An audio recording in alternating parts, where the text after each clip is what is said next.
Assalamualaikum warahmatullahi wabarakatuh. Today our group will explain about kidney transplantation. So kidney donation is permissible in Islam as stated by the Majlis Fatwa Kebangsaan Malaysia, and it is supported by the Quran. Whoever saves a life is as he have saved all mankind in Surah Al-Ma'idah verse 5. I will explain about the parts of the kidney. Okay, first part is renal cortex. Its function is to filtrate the blood and remove waste products. Also, renal cortex is house for nephrons. The second part is renal papilla, which is the exit point for urine from collecting duct into meningeals. The third part is renal pyramids, which is for transportation of urine from cortex to internal system, facilitating final stages of urine concentration. Besides that, the fourth part is fibrous capsule, which is to protect renal tissue from infection and trauma. Also, it provides support for the internal system of kidney. Other than that is ureter. Its function is to transport urine from renal pelvis to urinary bladder. Other than that is renal artery. Its function to deliver oxygenated blood from heart to kidney for filtration. And the last part is renal vein, which is its function is to transport the oxygenated blood from kidney to heart. For the physiology of kidney, it has three functions, which is excretion of waste, reabsorption of vital nutrients, and hormone secretion. For the first function is excretion of waste. Kidneys will excrete urea, uric acid, creatinine, ammonia as a salt into urine. For the second function is reabsorption of vital nutrients. It has to maintain balance of electrolytes and fluids in the body. So, kidney will reabsorb useful substances such as glucose, amino acids, and electrolytes from filtration into the bloodstream. And the last function is hormone secretion. It will secrete two hormones, which is renin and erythropoietin. First hormone is renin. Is secreted from the juxtaglomerular cells. It released when blood pressure is low and the sodium level is low. The function is to increase back the blood pressure and sodium level. The second hormone is erythropoietin. The function is to regulate the production of red blood cell that transport oxygenated blood in the blood circulation from lung to tissue. And the second function is to ensure proper tissue oxygenation. For the physiological adaptation after transplantation, it has three, which is metabolic normalization, endocrine and metabolic integration, and electrolyte homeostasis. The first is metabolic normalization. From pre-transplantation, the metabolic abnormalities occur from the kidney failure, which is uromethoxin and amino acid imbalance, resolve toward normal levels. So before the transplantation, the patient accumulate uromethoxin and reduce the level of antioxidant protection such as vitamins B6 and C.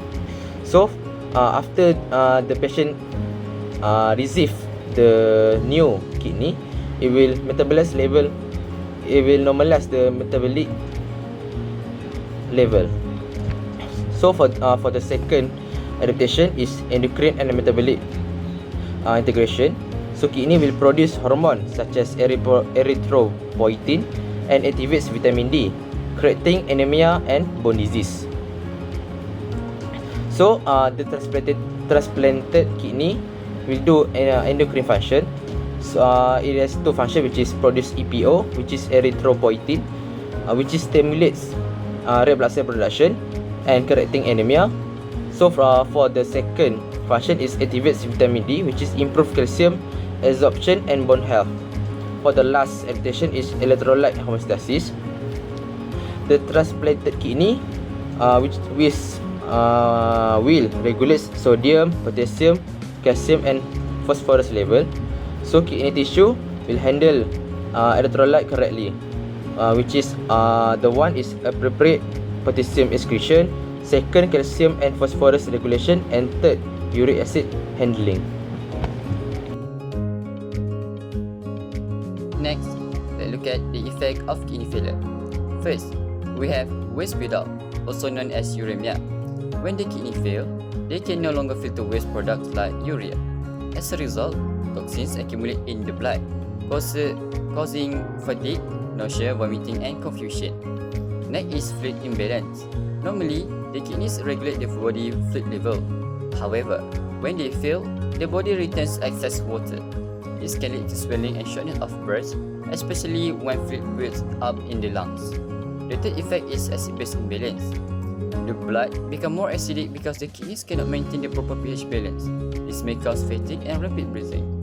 And finally, we have high blood pressure. The kidneys play an important role in regulating blood pressure. When they fail, it can result in hypertension.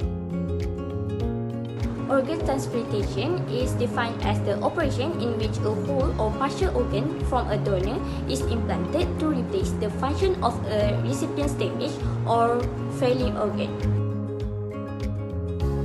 Now, I will explain the importance of maintaining homeostasis.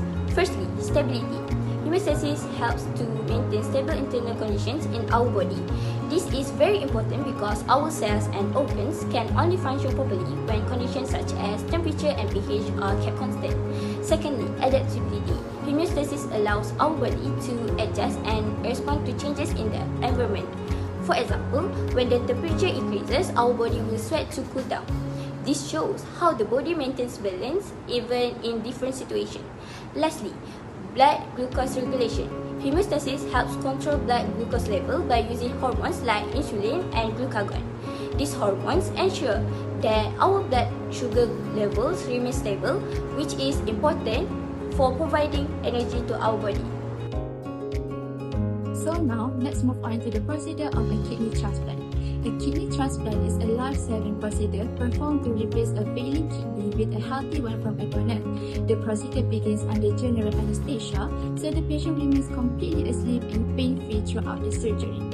The surgeon then makes an incision in the lower abdomen, usually on one side, to create space for the new kidney. Unlike what many people think, the diseased kidneys are usually left in place unless they are causing infection or other complications. Next, the donor kidney is carefully positioned and its renal artery and vein are connected to the recipient's blood vessels to restore blood flows.